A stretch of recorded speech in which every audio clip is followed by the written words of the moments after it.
5 seconds. Start. மாண்புமிகு பேரவை தலைவர் அவர்களே, இன்றைக்கு மக்கள் நல்வாழ்வுத்துறை அமைச்சர் அவர்களால் வைக்கப்பட்டுள்ள கொள்கை குறிப்பின் மீது என்னுடைய கருத்துக்களை கூற நான் விளைகிறேன். குறிப்பாக ஏழை எளிய மக்கள், வசதியற்றவர்கள், கிராமப்புறத்தில் வாழ்கிற மக்களுடைய மருத்துவ சுகாதார நிலைகளை பற்றி அமைச்சர் அவர்கள் ஒரு நீண்ட கொள்கை விளக்க குறிப்பை வைத்திருக்கிறார்கள். இதில் கூறப்பட்டு இருக்கிற திட்டங்கள் மக்களுக்கு சென்றடைந்தால் மக்கள் தங்கள் வாழ்க்கையில் நோய் நொடி இல்லாது வாழக்கூடிய வாய்ப்புகள் நிச்சயமாக கிட்டும் என்ற நம்பிக்கை எனக்கு உண்டு.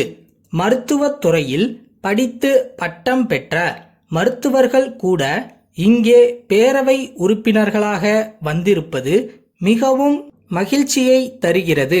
காரணம் என்னவென்றால், என்னை போன்றே அவர்களும் இந்த கொள்கை குறிப்பை படித்து அதிலுள்ள சாதக பாதகங்களை தெளிவாக கூற முடியும். எதிர்க்கட்சியில் உள்ளவர்கள் ஏதாவது குற்றம் சொல்ல வேண்டும் என்பதற்காக குறைகளை கண்டுபிடித்து சொல்லாமல் தங்களுக்கு கிடைத்த நல்ல அனுபவங்களை மக்களுக்கு பயன்படும் வகையில் சொல்லியிருப்பது கண்டு மகிழ்ச்சியடைகிறேன். கிராமப்புற மக்களுக்கு குறைந்தபட்ச அடிப்படை சுகாதார வசதிகளை அளிப்பதுதான் இந்த அரசினுடைய நோக்கம் என்று அமைச்சர் அவர்கள் தெளிவாக கூறியிருப்பதை எடுத்துக்காட்ட விரும்புகிறேன். கிராமப்புறங்களில் இருக்கிற ஆரம்ப சுகாதார நிலையங்கள் எப்படி செயல்பட்டு கொண்டிருக்கின்றன என்பதை அமைச்சர் அவர்களின் கவனத்துக்கு கொண்டு வருவது என் கடமை என்று கருதுகிறேன். ஆரம்ப சுகாதார நிலையங்கள் பல வாடகை கட்டிடங்களில்தான் இயங்குகின்றன. காரணம், சொந்த கட்டடம் இல்லாததே. சொந்தமாக கட்டடங்கள் கட்டுவதற்காக திட்டம் போடப்பட்டிருப்பதும் நிதிநிலை காரணமாக நிறைவேற்ற இயலாமல் போனதாக குறிப்பிடப்பட்டுள்ளது.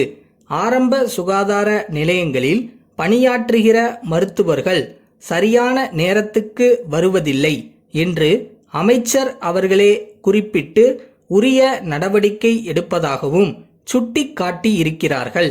அதை நான் வரவேற்கிறேன். மருந்துகளின் விலை உயர்ந்துள்ள காரணத்தால் ஆரம்ப சுகாதார நிலையங்களுக்கு மருந்துக்காக ஒதுக்கப்படும் நிதி போதுமானதாக இல்லை. இந்த காரணத்தால் சில சமயங்களில் தேவையான மருந்துகள் மக்களுக்கு சரிவர கிடைப்பதில்லை என்ற குறைபாடும் பரவலாக கூறப்படுகிறது என்பதை மாண்புமிகு உறுப்பினர்களே அறிவார்கள். இவற்றையெல்லாம் சரி செய்ய வேண்டுமென்று கேட்டுக்கொள்கிறேன். அடுத்தபடியாக, கண் பார்வை கட்டுப்பாட்டு திட்டத்திற்கு அரசு எடுக்கின்ற முயற்சிகளை பாராட்ட நான் கடமைப்பட்டு உள்ளேன் என்பதை தெரிவிக்க விரும்புகிறேன். மைய அரசால் ஒதுக்கப்பட்டுள்ள நிதியை சரியான முறையில் ஒவ்வொரு மாவட்டத்திலும் பயன்படுத்த வேண்டும் என்பதே என்னுடைய தாழ்மையான கோரிக்கை. இந்த திட்டத்தின் மூலம் குழந்தைகள் மிகுந்த பயனை பெறுவார்கள் என்ற நம்பிக்கை பரவலாக உள்ளதென்பதையும் தெரிவித்துக் கொள்ள ஆசைப்படுகிறேன். அடுத்தபடியாக, நான் ஒரு கோரிக்கையை முன் வைக்க விரும்புகிறேன். மருத்துவ பல்கலைக்கழக கட்டடத்திற்கு போதிய நிதி ஒதுக்கீடு செய்யப்பட்டு உள்ளது. பல்கலைக்கழகத்திற்கு தேவையான 10 ஏக்கர் நிலத்தையும் அரசு விரைவில் ஒதுக்கி கொடுக்க வேண்டுமென்று பணிபண்புடன் கேட்டுக்கொள்கிறேன். இன்றைக்கு மருத்துவமனைக்கு போதுமான அளவு கட்டட வசதி இல்லாத காரணத்தால் நோயாளிகளை சிகிச்சைக்காக அனுமதிப்பதில் சங்கடங்கள் உள்ளன என்று பலரும் குறை கூறி வருகிறார்கள் என்பதை அறிவோம். நகரங்களில் உள்ள மருத்துவமனைகளின் கட்டட வசதியை அதிகரிக்க முழு மூச்சோடு பாடுபட வேண்டும் என்பது எனது கருத்தாகும். மருத்துவமனைகளுக்கு பக்கத்திலுள்ள நிலத்தை அரசே சட்டத்தின் மூலம் கையகப்படுத்தி கட்டட வசதி பெருக வழி செய்ய வேண்டும்.